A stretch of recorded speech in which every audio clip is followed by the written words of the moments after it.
Peace and blessings, guys. Peace and blessings. MarcTheMessenger back on another video. This one's going to be about a self-improvement guide on how to overcome social anxiety and shyness.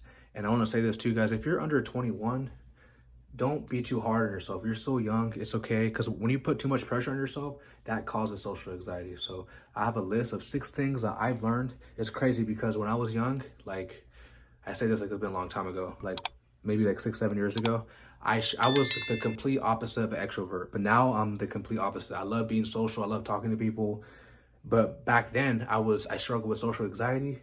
I was shy, and this list is mostly this too, guys. I'm gonna go over it, but the whole thing.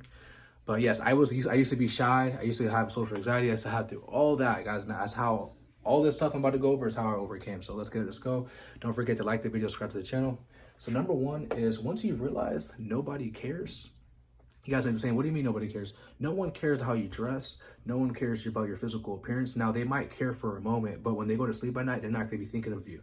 Once you instill that in your head that nobody cares, let's say like you go to a girl or you go to a guy, if you like him, you like her, okay? You want to engage in a conversation and maybe they're not feeling you or whatever. Like, she won't care that she didn't like you. She's not going to go think about you for days on out, or he's not going to think about days on out. Nobody cares. All right, nobody cares. I have Yeezy shoes. Nobody cares I have Yeezy shoes. I have other material possessions. Nobody cares. Once you've realized nobody cares, you are free. Okay, you are free. Nobody cares about your Gucci belt, your new car. Like when they go to sleep at night, it's not there, so they don't care. So do things that make you happy. Okay, always remember this, guys. This is number 1. Nobody cares. The minute you realize nobody cares, it's like you're free. You're no longer that caged bird. You're flying. Your wings are flying. Once you realize that, guys, I'm telling you, life becomes peaceful. Life becomes more joyful, all right? Because no one wants to live life. I mean, I didn't. No one wants to live life with social anxiety, being shy, being afraid, lacking confidence. That's what it really stems down to, lacking confidence. No one wants to live that way. People want to be confident. People want to be able to engage in conversations, talk to people, make friends, etc., etc. Okay? Number 2 is be okay with rejection, which kind of links to nobody cares. So if you like a girl, you like a guy, right? There's nothing wrong with you talking to someone. Maybe they're not feeling you. She's not feeling you. He's not feeling you. Okay, cool. Move on. Okay, you got to be okay with rejection, because if you have that in your mind that, oh, what if this happens? What if that happens? What if this happens? That's fear. That's going to cause torment. Okay, that's going to cause you to fold under pressure. Okay, so be okay with rejection. Be okay with maybe someone, not even just like a relationship. Be okay with someone not wanting to be your friend. Maybe the vibe's not there. Maybe you guys have different vibes, different energy, okay, different spirits. And that's cool. Move on. Be okay with understanding that not everyone's meant to be in your life and not everyone's meant to be in your life. So be okay with rejection. Keep it moving. Don't let that burden drag you, guys. I remember back when I was young, man. Like, this is a huge thing. I would have the fear of rejection. The minute I was set free from that bondage, man, Tony, life is just completely changed. Number 3 would be positive self-talk. One thing I noticed when I had social anxiety, when I was having shyness, like I would always speak negative without me knowing, like unsubconsciously. Like I always be speaking negative. And one thing that I noticed about once I started using affirmations, like speaking positive stuff, like I'm happy, I'm confident, stuff like that. I believe in myself. I could do. I'm a great person. I'm happy. Stuff like that, right? The minute I started doing that, now that didn't manifest with the same day. It manifested for me, at least for me, in my life, my testimony. I want to say about a couple months. I think like a month or 2. Then I started to see like, wow, what I'm speaking through the positive self-talk is really coming to fruition. I'm really reaping the harvest in due time. So I definitely, some people might not believe in that. Like, they don't believe in affirmations and positive self-talk, but I believe in it. And there's a thing now, like a new trend. I mean, it's been out for a while now, called Millennials.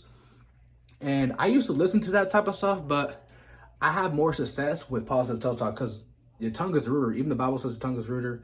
My subscribers have heard me say that so many times. But so if you're speaking life through your tongue, that's going to manifest in reality. So I don't really, the subliminals, I mean, it can maybe work, but I'm all about affirmation, speaking through my tongue. So positive self-talk. I know there's a lot of people who go through social anxiety and depression, stuff like that. They have a negative mindset. They always say negative things with their words. And if you're always pushing out negative energy, negative vibrations, that's going to come to your life. So start speaking positive. Even if you are in a negative situation right now, speak positive, speak life. So definitely positive self-talk definitely helps. Number 3 would be, what the heck? I put 2 or 4, be okay with rejection. Oops. What the heck? All right, so let's skip that for now. What the heck? All right, so let's go to number 5. Number 5 is, that's my thingy. Hold up.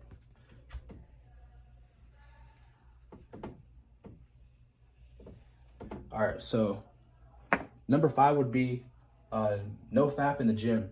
Now, if you're a subscriber, you already heard me say it so many times, but to the people who are new to the channel, this is like probably number 1, probably. Like, this is definitely what helped, I'm not gonna say cure my social anxiety, but it played a huge factor in releasing that, you know, not watching websites, not watching, not playing with myself, you know, because what that's doing is depleting you of testosterone, it's depleting you from confidence and all that, you know, all your energy and stuff like that. Then once I stopped doing this, I definitely started seeing a boost of my mood, boost of energy, a boost of confidence. And then on top of that, when I was going to the gym, now when I would go to the gym, I would lift heavy weights. I would put my body to the pain. I remember after I was done working out, like I literally felt like in the bed, for like in the couch for hours. So you want to put your body through the hard, that's what I did at least, you know, like I would do deadlifts, bench press, squats, overhead press, all the compound lifts are very, very important, guys. Compound lifts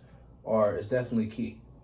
Okay, so definitely you want to, now this might be hard for beginners, and don't be too hard on yourself. If you relapse, just get back on it. I have tons of videos on no fap and semen retention, but this is definitely key, guys.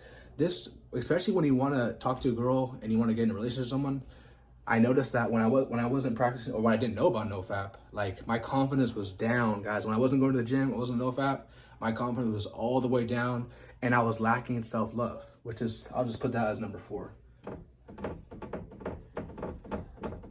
Okay, that's also key too. Once you have self-love, guys, the self-love links to not caring what people think about you, because you love yourself. So you don't care about what someone else's opinion is of you. You know, you don't care about what your friend says or what anyone else says. You care because you love yourself. You have self-love. All right, so that's number 4. I'm not gonna make that too long. That's kind of self-explanatory. So once you have self-love, once you love yourself, now you might be saying, well, Mark, how can I love myself? Practice things that build your spirit up, that builds you up. Don't practice self-destruction. All right, what are the things like self-destruction? Watching websites, okay? Playing with yourself, doing drugs, playing video games for a long period of time, overeating, binge watching Netflix all day, not having a purpose, not doing anything in life. That's linked to self-destruction, okay? But when you're practicing self-love, you're building up your temple, building up your body, doing things that's gonna make you more happy, that's not gonna lead to do self-destructive. That's definitely something that's gonna acquire you self-love, and you're not gonna care what people say about you, okay? And so number 6 would be to practice. To do practice. So, you know, when it comes to improving your social anxiety, take baby steps, and you know, have that number 2, just like practice. For instance, right? Let's say you're out with your friends. Okay, practice making new friends. Practice talking to someone. Okay, it's all baby steps, and don't and the beginning stages too, right? Don't try to set like a big goal. Set small goals, small and small and small. Don't try to set a big goal for yourself, because if you do that and then you notice that, you know that, just like in a video game, right? Let's say if you're like level 10, you can't skip to level 10 to level 99 within that same level, you know? It all takes steps. So take steps with yourself, okay? Your goal, your first goal should be, okay, going on no fap for a month, okay? Next goal should be try to go to the gym for at least 3 times a week. Okay, look, watch YouTube videos of fitness workouts, all right? Practicing positive self-talk for a couple of days. You know, practicing self-love, things that is gonna build you up as a man, okay? And you know, nobody cares. Once you realize nobody cares, once you take time and understand that, it's gonna be a wellspring of life, okay? So remember, take practice, take baby steps. Don't try to take big steps, because understand that life is a journey. It's not a marathon. So it's all levels to it. You're on level 1. You're just not watching this video. You're suffering with shyness, and you try to overcome anxiety. You're probably on level 1. Okay. Now I feel like after you're done watching the video, guys, and if you haven't already, start doing no fap, semen retention, hit the gym. Okay. Practice self-love. You know, spend some time alone with yourself. You know, go travel, whether it's like a road trip, different state, different country. Practice a positive self-talk. There's a whole bunch of affirmation videos on YouTube, on Google. You can go look that up too. Whatever you want to use, whatever that suits you. All right. Be okay with rejection. You know, if someone says no, someone doesn't want to be your friend, or your girlfriend, your boyfriend, be okay with that. Life goes on, keep moving. Remember, nobody cares. So this is a self-improvement guide on how to overcome shyness and social anxiety. If you haven't already, hit the like button, subscribe to the channel, and check out this end screen too if you haven't already watched that video. I love you guys so much. I'm out. Peace.